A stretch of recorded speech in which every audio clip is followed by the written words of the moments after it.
Magandang tanghali mga kabay. So ito po yung pangatlo mga kabay, letter C. Ayan, 39164 pa rin ang repair ko mga kabay. Bali ito gumagana mga kabay, nga lang paputol-putol. Ayan po.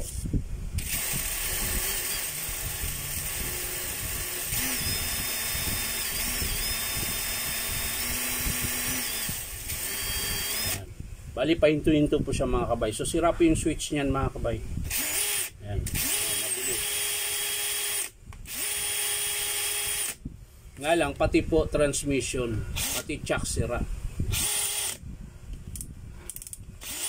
Minsan gumagana, minsan hindi.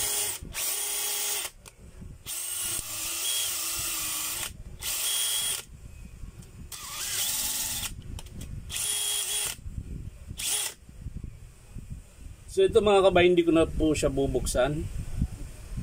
Bali kung sakaling i-approve pa ito ng customer. Kaso lang para na siyang bubiling bago eh. Kasi ang matitira sa kanya yung battery tsaka yung housing na lang. Yan, yung switch tsaka transmission chuck, palit lahat yun. So titingnan na lang natin kung i-approve ng customer. So ang estimate ko dito mga kabay, hindi ko na po bubuksan.